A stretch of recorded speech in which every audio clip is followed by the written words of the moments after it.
Good afternoon सभी बच्चों को। तो बेटा हमने ऑप्टिक्स में स्टडी कर लिया है रिफ्लेक्शन ऑफ लाइट, जिसमें हमने मिरर के बारे में बात की थी।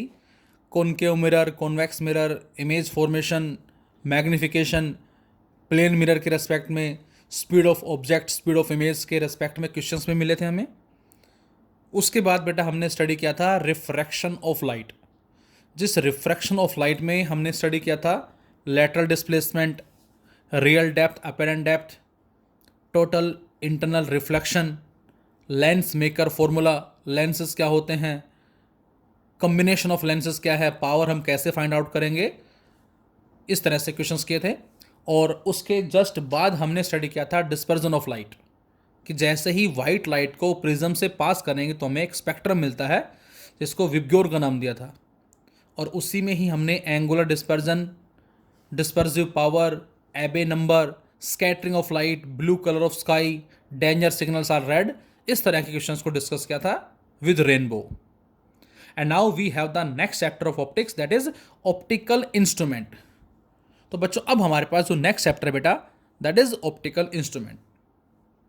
इस ऑप्टिकल इंस्ट्रूमेंट में जैसा कि मैंने स्टार्टिंग में बताया था आपको, जब हमने ऑप्टिक्स को डिफाइन किया था, क्या बताया था आपको? तो आंसर है द ब्रांच ऑफ फिजिक्स। वहां बताया था मैंने आपको which deals with the study of optical instruments like human I, camera, microscope, compound microscope, telescope, इस तरह से हमने इसके बारे में बात की थी।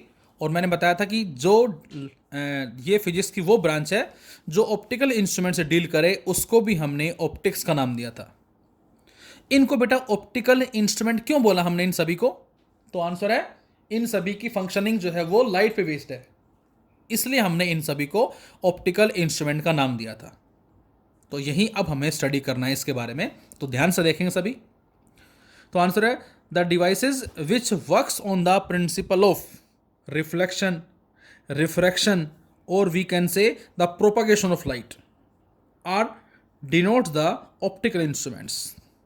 तो बच्चों ऑप्टिकल इंस्ट्रूमेंट्स हमारे पास वो डिवाइसेस हैं जो वर्क करते हैं रिफ्लेक्शन पे, रिफ्रैक्शन पे, प्रोपगेशन पे, उन सभी को हमने ऑप्टिकल इंस्ट्रूमेंट्स का नाम दिया है। एग्जाम्पल जस्ट अभी मैंने बताया आपको, microscope, telescope, camera as well as human eye, ये सारे हमारे ऑप्टिकल इंस्ट्रूमेंट्स कहलाते हैं। और आज जो टॉपिक हमें स्टडी करना है बच्चों, दैट इज द ह्यूमन आई के बारे में स्टडी करना है। ह्यूमन आई क्या होती है, इसमें क्या क्या चीज़ें होती हैं और किस किस तरह से इसमें इन सभी का कंट्रीब्यूशन होता है। तो लेट अस स्टार्ट ह्यूमन आई। तो बेटा इस ह्यूमन आई का कुछ इस तरह का हमारा एक डायग्राम होता है लाइक दिस, जिसमें आपको एक लेंस नज़र आ रहा है, डार्क डार्क कुछ पोर्शन नज़र आ रहा है, बीच में कुछ छोटे छोटे डॉट्स नज़र आ रहे हैं, और बाहर की तरफ ये दो मैंने अर्क सी बना रखी है, ये आपको नज़र आ रहा है। तो वन बाय वन इनके बारे में बात करें जरा हम। First that is known as crystalline lens. तो ये जो लेंस आपको नज़र आ रहा है बेटा, इसी को ही बच्चों हमने एक क्रिस्टलाइन लेंस का नाम दिया है। क्रिस्टल से जो फॉर्म्ड हुआ है, इस तरह से हम बोल सकते हैं। A lens which converge a beam of light passing on it. A lens which converge a beam of light passing on it is known as crystalline lens. ये वो लेंस होगा बच्चों, जब इस पे जो लाइट आएगी ये क्या करेगा, उसको बेटा कन्वर्ज कर देगा। और कन्वर्ज कहाँ कर देगा? तो आंसर है रेटिना पे कन्वर्ज कर देगा। बात करते हैं जरा अभी हम। सो we can say a lens which converge a beam of light passing on it known as crystalline lens. Second, ciliary muscles. ये हमारे पास जो है कहलाते बच्चों सिलेरिक मसल्स। ये वो मसल्स हैं जिन्होंने इस लेंस को पकड़ा हुआ है। A special type of muscles, इसको ध्यान रखना आप सिलेरिक मसल्स को। A special types of muscles which hold the crystalline lens. A special types of muscles which hold the crystalline lens, जिसने इस लेंस को पकड़ा हुआ है। These muscles control the focal length. बच्चों अब ये बात बड़ी इंपॉर्टेंट है कि जो मसल्स हैं बेटा, ये फोकल लेंथ को कंट्रोल करती हैं of the eye of lens. कैसे? व्हेन सिलेरिक मसल्स रिलैक्स, जब सिलेरिक मसल्स रिलैक्स होती हैं, देन फोकल लेंथ मैक्सिमम। और फोकल लेंथ मैक्सिमम है तो इसका मतलब होगा बेटा पावर मिनिमम होगी। क्योंकि फोकल लेंथ पावर के इनवर्स होती है। But when ciliary muscles gets contraction, आप खुद ऑब्जर्व करें जब आप किसी रूम में एंटर करते तो कैसे देखते हैं। यदि वहाँ डार्कनेस है तो आंखों को खोल खोल के देखेंगे, फाड़ फाड़ के देखेंगे, और कहीं लाइट ज़्यादा है तो आंखों में एक कॉन्ट्रैक्शन आ जाएगा, स्लाइटली इसको बंद कर लेंगे आप। तो किस तरह से आप चीज़ों को ऑब्जर्व कर रहे हैं उसके बिहाफ पे बताया गया है। These muscles control the focal length of the eye lens. When ciliary muscles relax then focal length becomes maximum, power becomes minimum.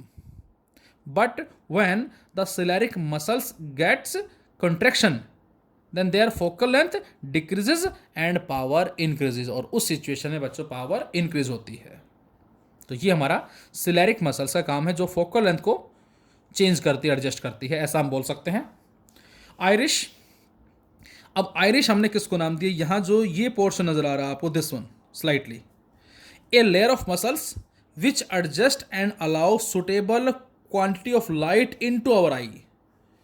अब आयरिश क्या होता है बेटा, तो आंसर है ये एक लेयर है मसल्स की जो एक सुटेबल अमाउंट ऑफ लाइट को हमारी आंखों में एंटर करवाती है। And it also gives the colour of our eye. ये हमने लास्ट ईयर क्वेश्चन दिया था बच्चों कि आंखों का जो कलर आपने देखा होगा ब्राउनिश होता है, किसी का ब्लू कलर का होता है स्लाइटली, हमारा जनरली ब्लैकिश है। तो ये जो है ये इस आयरिश की वजह से होता है। तो आयरिश का फंक्शन क्या है बेटा, तो आंसर है ये हमारी आंखों में एक सुटेबल अमाउंट ऑफ लाइट को एंटर करवाती है। जो अभी एग्जांपल लिया, आप अचानक से सन की तरफ देखते हैं या एक तेज लाइट सोर्स की तरफ देखते हैं, ऑटोमेटिक आपकी आंखें बंद हो जाएंगी। और जब आप कम रोशनी में जाते हैं तो आंखों को ओपन करके देखते हैं, जोर से और ओपन करना चाहते हैं ताकि चीज़ें आपको बारीकी से नजर आ जाए, ज़्यादा लाइट को एंटर करवाते हैं। तो ये सारा फंक्शन जो है वो इसी का ही होता है। फोर्थ पॉइंट हमारा आता है प्यूपिल। प्यूपिल हमने किसको नाम दिया, दिस पोर्शन जो आगे की तरफ जो नजर आ रहा है यहाँ, the circular aperture is known as pupil. जो सर्कुलर अपर्चर है जस्ट इस लेंस के साइड में, उसी को ही हमने प्यूपिल का नाम दिया है। It becomes small when more light comes and becomes large when less light come. इस प्यूपिल का जो साइज है बेटा वो भी चेंज होता है depending upon the amount of light entering in the eye, उसके हिसाब से। Point fifth, cornea. कॉर्निया बेटा हमने यहां पर किसको नाम दिया है, ये जो आपको नजर आ रहा है क्या, आउटर हार्ड कोर जो नजर आ रहा है ये वाला, इसको कॉर्निया का नाम दिया हमने।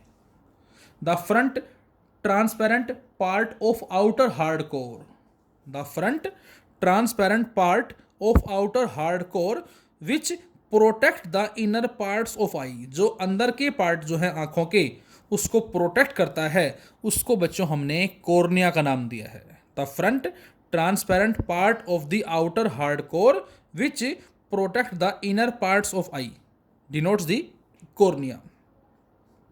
Retina, a layer at the back of eye ball. इस आई बॉल के बैक में जो लेयर होती है बेटा उसको हमने रेटिना का नाम दिया है। Image formed by the lens on retina, जो भी इमेजेस फॉर्म्ड होती हैं बच्चों इस लेंस के थ्रू वो रेटिना पे फॉर्म्ड होती हैं। और ये रेटिना ही क्या करती है, sends the impulses to the brain, brain के पास मैसेज को डिलीवर करती हैं। As the retina contains cells in the form of rod and cons.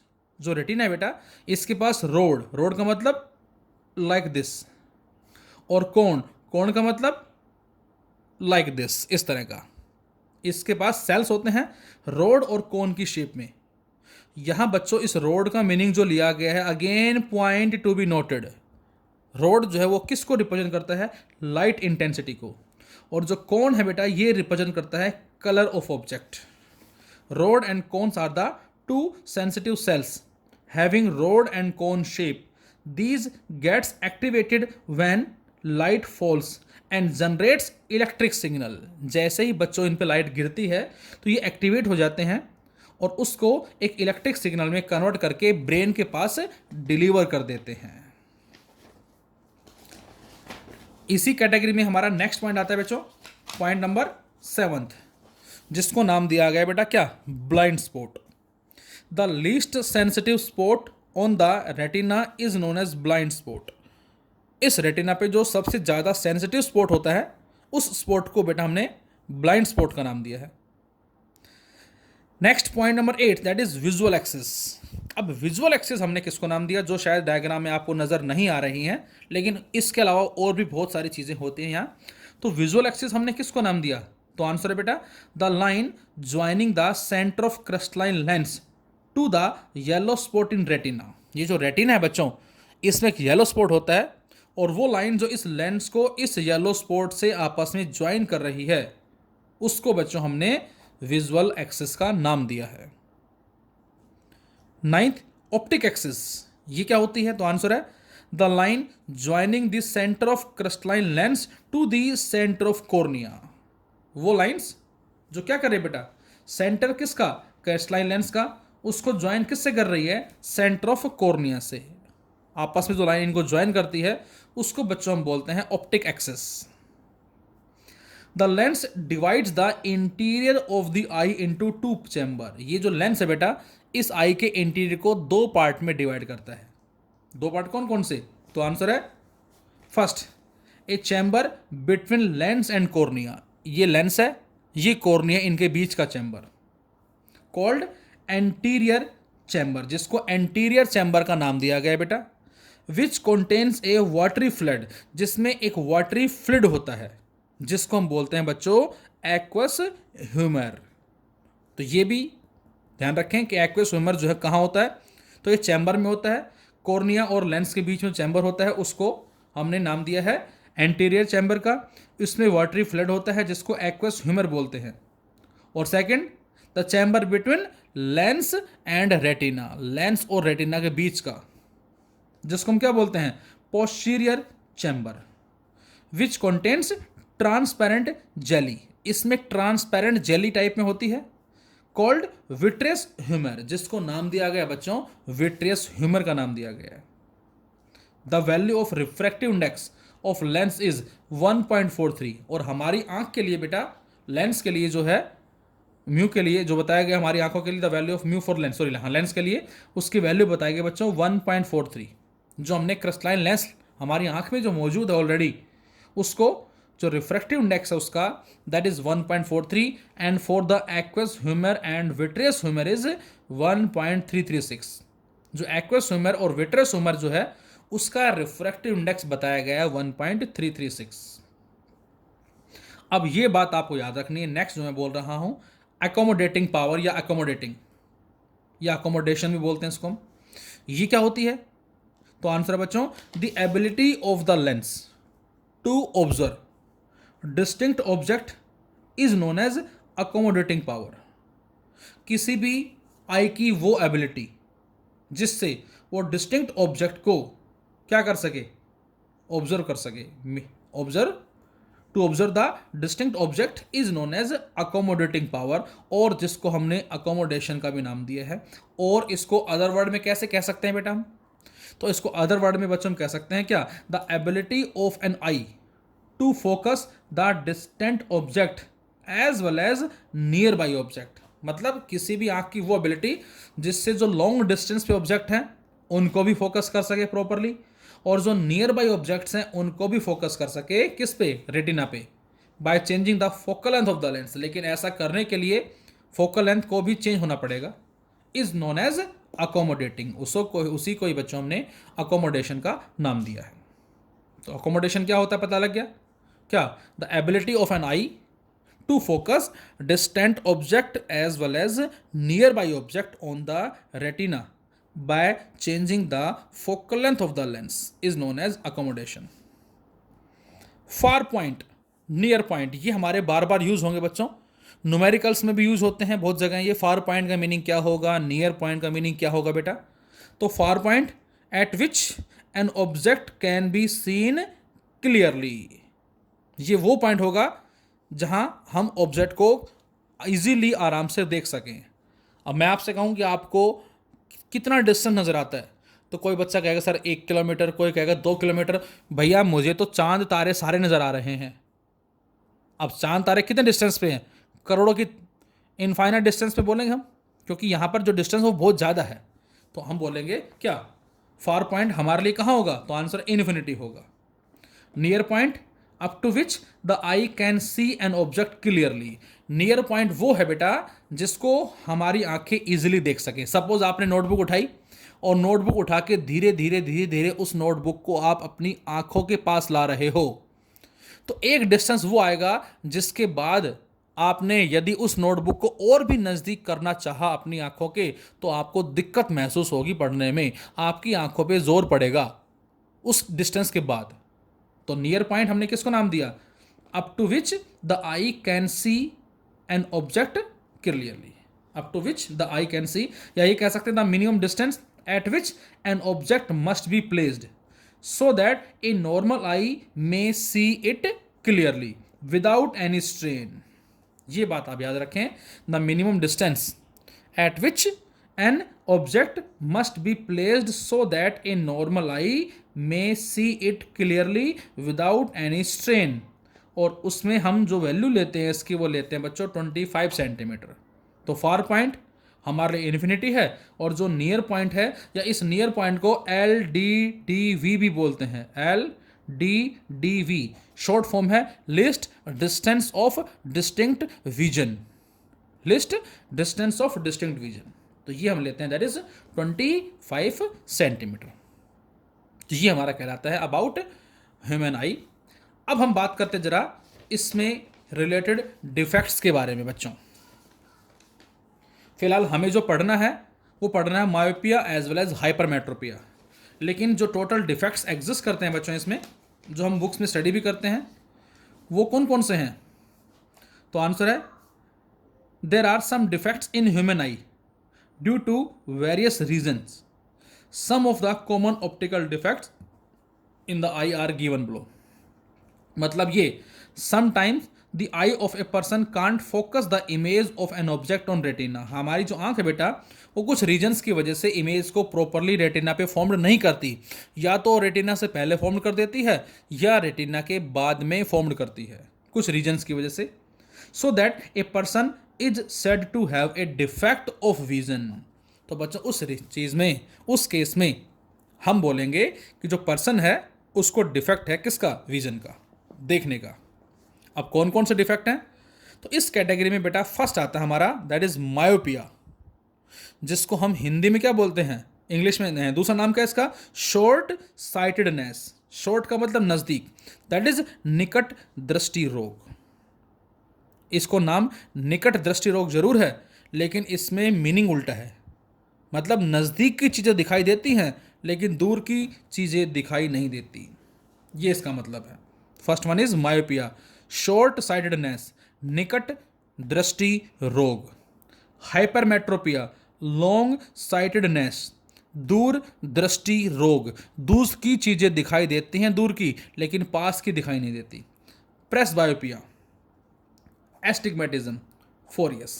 तो ये हमारे पास डिफेक्ट कहलाते हैं, myopia, hypermetropia, presbyopia, astigmatism as well as phorias. तो वन बाय वन इनके बारे में हम बात करते हैं जरा। फर्स्ट मायोपिया, निकट दृष्टि रोग। इसमें नज़दीक की चीज़ें दिखाई देती हैं और दूर की चीज़ें दिखाई नहीं देती। मतलब इन this defect the eye can see clearly the objects lying near it. हमारी आंख के नज़दीक जो ऑब्जेक्ट हैं उनको तो हम देख लेते हैं, but the far off objects can not be seen. लेकिन जो फार ऑफ हैं, जो दूर डिस्टेंस पे ऑब्जेक्ट हैं, वो हमें प्रॉपरली नज़र नहीं आते। Object lying beyond a particular distance can not be seen by the eye. और एक पर्टिकुलर डिस्टेंस के बाद यदि ऑब्जेक्ट है तो वो हमें प्रॉपरली क्लियरली नज़र नहीं आता। अक्सर जैसे ये डिफेक्ट मुझे है, आप सारे बहुत सारे बच्चे हैं उनको भी ये डिफेक्ट है कि जब हम क्लास में बैठ के पढ़ते हैं, ब्लैक बोर्ड पर देखते हैं बेटा, तो टीचर ब्लैक बोर्ड पे क्या लिख रहा है, उस ग्रीन बोर्ड पे क्या लिख रहा है, या उस वाइट बोर्ड पे क्या लिख रहा है, हमें कुछ भी नज़र नहीं आएगा। ये तो दिखाई देगा कुछ लिखा जा रहा है, लेकिन वो इमेज धुंधली धुंधली नज़र आएगी। तो आपको, मुझे, सभी को जो डिफेक्ट है वो यही है, दैट इज मायोपिया। अब ये डिफेक्ट अराइज क्यों होता है? तो आंसर है this defect is arise due to decrease in focal length. अब ये डिफेक्ट अराइज क्यों होगा बेटा? तो ये इस डिफेक्ट का कारण है कि जो फोकल लेंथ है बेटा वो डिक्रीज हो जाती है। मतलब ये कि रेटिना पे जो इमेज बननी चाहिए वो रेटिना पे ना बन के उससे पीछे बन जाती है, पहले बन जाती है। So this defect is arise due to decrease in focal length and increase in size of eyeball. आप ये भी कह सकते हैं कि जो आई बॉल है बेटा उसका साइज इंक्रीज होने की वजह से ऐसा होता है। Distance of retina from the eye lens increases, retina से आई लेंस का जो डिस्टेंस होता है बेटा वो इंक्रीज हो जाता है। अब इसको रिमूव करने के लिए हम यूज करते हैं बच्चों कॉनकेव लेंस। जैसे मैंने अलग अलग डायग्राम बनाए हैं, ये डायग्राम बनाया बेटा नॉर्मल आई के लिए।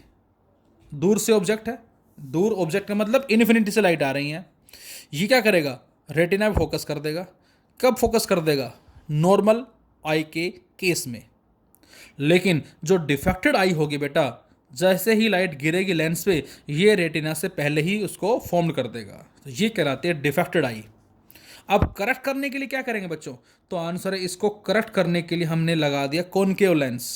अब कॉनकेव लेंस लगाने से क्या होगा बेटा, तो आंसर लाइट आई यहां टकराई और इसने क्या कर दिया, उसको डाइवर्स कर दिया। डाइवर्स कर दिया, पहले सीधे यहां गिर रही थी, अब सीधा लेंस पे ना गिरेगी, थोड़ा सा अपर पार्ट पे गिरेगी लाइट, ये इसका मतलब है। और यहां गिरेगी और अब प्रॉपरली जैसे लाइट यहां पर आएगी इसको ऊपर मिला देगा और ये इसकी एक तरह से वर्चुअल इमेज बन जाएगी। ऐसा कह सकते हैं हम, लाइट आई कॉनकेव लेंस पे गिरी, ये वर्चुअल इमेज बन गई और उसके बाद ये वर्चुअल इमेज अगले के लिए वर्चुअल ऑब्जेक्ट कहलाएगा, तो फाइनल इमेज बन जाएगी रेटिना के ऊपर। इस तरह से तो इसको बोलते हैं बच्चों हम करेक्टेड आई, आंख जो हमारी ठीक हो गई है इस कॉनकेव लेंस के बिहाफ के ऊपर। इसी कैटेगरी में सेकंड हम कह सकते हैं, इस पे मैथमेटिकल ट्रीटमेंट भी है, वो हम आगे बात करेंगे इसके बारे में। फिलहाल हाइपरमेट्रोपिया, जिसको लॉन्ग साइटेडनेस का नाम दिया है, दूरदृष्टि रोग। इसमें बेटा दूर की चीज़ें तो दिखाई देती हैं लेकिन पास की चीज़ें दिखाई नहीं देती। जब इस डिफेक्ट का इंसान न्यूज़पेपर पढ़ता है तो उसको ऐसे करके पढ़ेगा, पीछे करके पढ़ेगा, अपनी आंखों से दूर करके पढ़ता है वो। अक्सर घरों में जो लेडीज़ होती हैं, सुई धागे का काम करती हैं, उनको ये डिफेक्ट होता है। So in this defect the eye can see clearly far off objects, long distance पे ऑब्जेक्ट हैं उनको तो देख लेती है, but the nearby object can't be seen, लेकिन जो ऑब्जेक्ट नज़दीक है बच्चों उनको नहीं देख पाती clearly. The object which are lying nearer than a certain distance can not be seen by the eye, एक सर्टेन डिस्टेंस के बाद यदि नज़दीक ऑब्जेक्ट हैं तो हमारी आंखें उसको प्रॉपरली नहीं देख पाती। अब ये डिफेक्ट अराइज क्यों होता है बच्चों, तो आंसर है this defect is arise due to increase in the focal length of eye lens. पहले वाले में फोकल लेंथ के डिक्रीज होने से increase in size of eyeball था, इस बार फोकल लेंथ के इंक्रीज होने से and decrease in size of eyeball, पहले से उल्टा decrease in size of eye ball.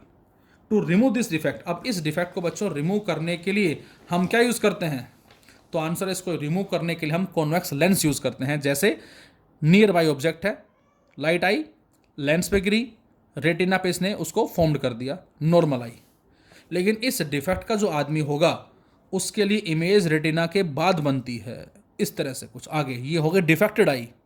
और करेक्ट करने के लिए बच्चों हमने क्या लगा दिया, कॉन्वेक्स लेंस लगाया, और अब लाइट आई इस तरह से, जो लाइट इधर जा रही थी ये उसको कन्वर्स कर देगा इस तरफ, और ये इसकी एक तरह से इमेज आ गई।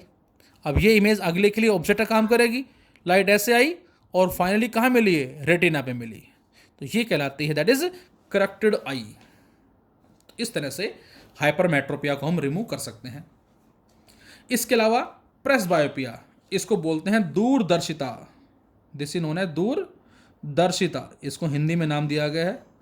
अब दूरदर्शिता क्या होता है, तो आंसर है with increasing in age the ciliary muscles becomes weak. जैसे जैसे बच्चों हमारी एज बढ़ती जाती है वैसे वैसे सिलेरिक मसल जो है वो कमज़ोर पड़ती चली जाती हैं, और उसकी जो लेंस पे अपनी पकड़ है, जो सिलेरिक मसल ने लेंस को पकड़ा हुआ है वो पकड़ धीरे धीरे वीक होती चली जाती है, और जिसकी वजह से lens loose some of its elasticity, lens अपनी कुछ प्रॉपर्टीज को लूज कर देता है। Therefore power of accommodation of eye decreases with age, और धीरे धीरे एज के साथ साथ अकोमोडेटिंग पावर कम हो जाती है।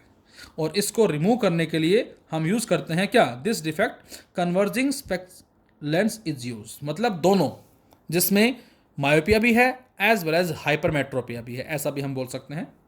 इसमें कन्वर्जिंग स्पेक्स जो है उसको यूज करते हैं। इसके अलावा बच्चों हम एस्टिग्मेटिज्म एज वेल एज हमारे पास जो है दैट इज फोरियस, ये क्या होता है, to a normal eye astigmatism का मतलब होता है अबिंदुकता। To a normal eye all the lines look equally black. हमें यदि देखने के लिए कहा जाए, हमें सारे के सारे इक्वली ब्लैक नजर आएंगी। But an astigmatic eye will find variation in the intensity of different lights. लेकिन उस पर्सन को जिसको ये डिफेक्ट है अबिंदुकता, उसको अलग अलग लाइट की इंटेंसिटी जो है अलग अलग लाइन की वो अलग अलग नजर आती है। अब ऐसा क्यों होता है? तो आंसर है this defect is arise when cornea has different curvature. अब जो कॉर्निया है बेटा उसके बहुत सारे कर्वेचर होते हैं। कॉर्निया कौन सा? कॉर्निया दिस वन, ये कॉर्निया, दिस वन, फिर दिस वन, फिर दिस वन, फिर दिस वन, फिर दिस वन, इस तरह से अलग अलग कर्वेचर हैं जिसके बिहाफ पे ये डिफेक्ट जो बच्चों अराइज होता है। So this defect arise when cornea has different curvature in different directions और cornea is not perfectly sphere shape, spherical shape में नहीं है। और इसको रिमूव करने के लिए बच्चों हम सिलेंड्रिकल लेंसेज को यूज करते हैं अलॉन्ग विद मायोपिया और मेट्रोपिया जिसको हम बोल सकते हैं। ये ऑब्जेक्ट है, डिफेक्टेड आई को ऐसा दिखाई देगा इस तरह से, और ये ऑब्जेक्ट है सिलेंड्रिकल लेंस, करेक्टेड आई ये प्रॉपर नजर आएगा इस तरह से। और fifth one is phorias colour blindness, जिसको हम बोलते हैं एक जेनेटिक डिजीज बोलते हैं, जिसको हम रिमूव नहीं कर सकते। पेरेंट्स में है तो उनके बच्चों में भी होगी।